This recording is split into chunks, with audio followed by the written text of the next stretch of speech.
Morrissey and Paul MacNeil with the Bear of Glen Road on Cape Breton's favorite radio station, CBFM.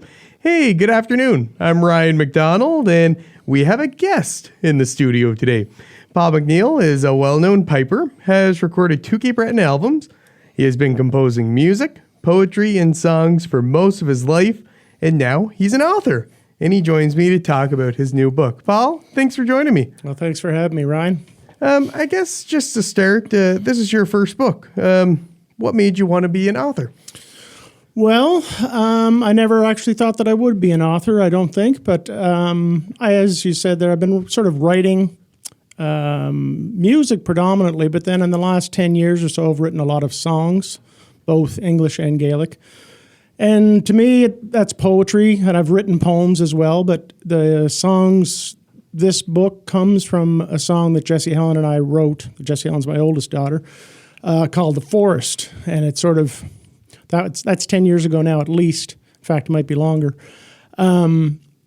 We were just sort of contemplating how children are born, and there's obviously the scientific value and physical value, but there's also sometimes mysterious things that happens to families, parents, kids, and all of a sudden you're pregnant, or all of a sudden, you've been trying forever and ever and ever, and, you adopt a child, and then the next thing you know, you're pregnant. And, that sort of mystical stuff has always intrigued me. So that's where the song kind of came from, and blending that with the belief of how the spirits travel from the earthly world to the spirit world in the old Gaelic and Celtic traditions. That's always been very intriguing to me. And that was sort of thrown into the song a little bit. But thinking about it for years, sort of thought that that's more than a 3.5-minute piece. That could be 3 chapters. It could be a short story. So that was sort of the genesis of it all, if you will. And just plugged away, Once I started doing it, I wrote a chapter here, and then a year went by, I wrote a chapter there. And it wasn't until it was pre-COVID, I was doing a lot more reading again, and I put a book down one day and said, I wonder what I'm gonna read next. And then I said, well, why don't I just tell that tale that's been bouncing around in my head, because I was dreaming it up for all those years, I think. So then I did probably December of 20 or 19, I guess. It was right before COVID. Mm-hmm. I kind of bore down and went, okay, let's do this. So that's awesome. Yeah, it kind of happened. I don't know. I didn't choose it. It chose me, I think. It just happened. There you go. Can you tell us a little bit about the book itself? What's the story about with the book? The premise, it's a romantic fiction based in and around the Iona area, predominantly Iona and Washabuck. There's basically 2 protagonists, there's a female and a male. And the female, Maggie, who is the title of the book, Maggie Nora Liza Ode, which is Big Liza for those that might not catch that. She was raised by her grandmother, who was Liza Ode, and didn't really know her mother. And her grandmother told her some of these ancient stories, if you will. And she always wondered if her grandmother was a miracle baby, or if, in fact, that she was a miracle baby.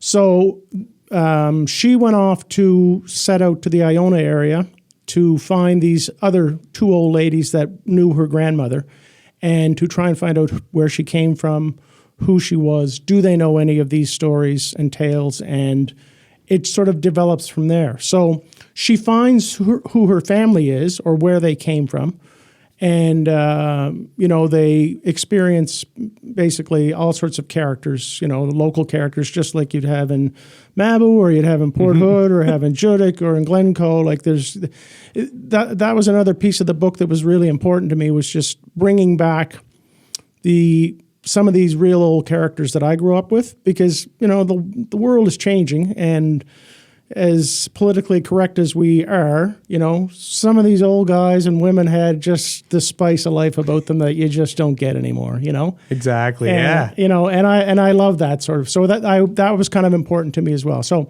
that's kind of it. They journey on, and, I can't give away the ending or anything like that. No, you can't do that. But it's quite a little adventure, I think, and Yeah, I think it's a bit of an adventure and a humorous story as well. So. Yeah, and before we went on, you were talking about how there's tunes in the book. Can you tell us about that part of the book? Sure. Yeah.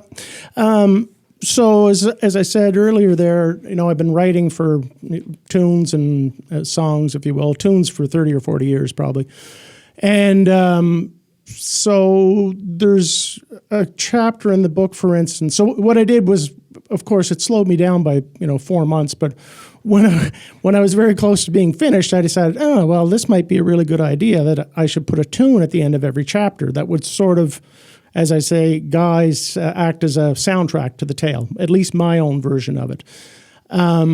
So, for instance, there's a chapter where they go out to read or to meet these old ladies in Iona Rear. Mungie and Sadie are their names. And anyway, years and years ago when I played at one of their funerals, actually these were real people, ladies, if you will. Not if you will, they were ladies. I wrote a tune called The Girls of Rear Iona. So after the chapter where the visit is in Rear Iona, that's the tune that's at the back end of that chapter. So, cool. There's a trip down the Bear Glen Road, which I think you played there. Yeah, and, just played her there. Yeah, right before we came on.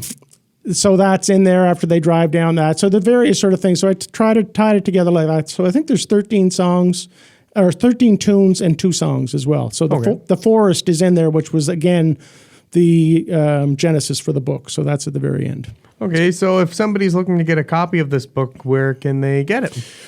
Well, I just recently got my website up and running, and you can buy it directly from me online. So that's the preferred choice for me because I get the most bang for my buck there. Yeah. Generally, shipping to the States is still a little bit iffy. We're working on it. You can, obviously, but there's... and shipping prices are atrocious, as I suppose a lot of people know. Everything is going through the roof. Yeah, it's... when I first put the book out, they were charging $22, I think, to ship it from Friesen. So I self-published through Friesen. So one book in Canada was $22. And like that's a lot insane. of people, it is. I asked, people would ask me, I said, look, just wait till I get it because it's cheaper when you send 500 copies here as opposed to that. Now, a number of people went out and bought it anyway, which I'm grateful for. But yeah, my website is paulkmcneil.com. So if you just Google myself, you'll probably find it there. So we have, you can pay on there. There's also musical downloads. So from the recordings that Jamie and I did back in 92, Tracy did in 95, and Tracy and I did one in 2001, and then the girls did one 3 years ago or something. Those are all available to be digitally downloaded, and we still have some remnants of some actual CDs if people, I don't know, some people still buy CDs, I guess, but downloading is the way to go, But so that's the first choice. Locally, it's I just dropped a bunch at the Port Hood Co-op. Wayne's got them at the Fresh Mart.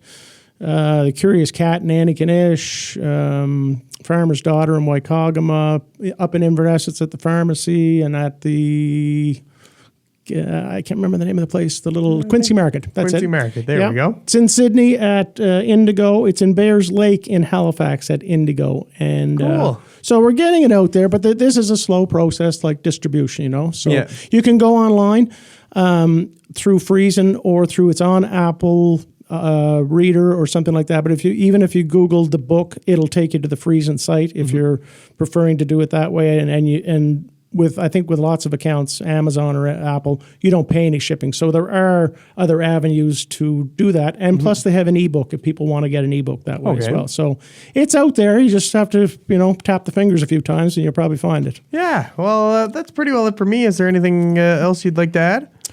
No, not too much. I plugged the website, so there are, like I say, that's a good thing to reach out to. And we'll be updating. There's cuts from some performances that we've done over the years, a couple of music things there. So if people are really interested in digging in, they can find stuff. And I'm not the sort of tech guy that you might be, and many others are, but I'm going to try and keep ahead of this and keep the place fresh, and shine it up every now and then. But thanks to everybody that's supporting me. I really do appreciate that, and I hope you'll get out and pick it up for Christmas or next Christmas. Yeah, good Christmas gift. Or Christmas after that, But I hope you enjoy it. That's basically the main thing. Well, thanks for being here, Paul. All right. Thanks again, Ryan. Okay. let's get back to the music. We are going to continue on with the Bear MacNeils. This is The Island. Cape Breton has the best musicians in the world. That's why we have a radio station playing their music. You're listening to CBFM.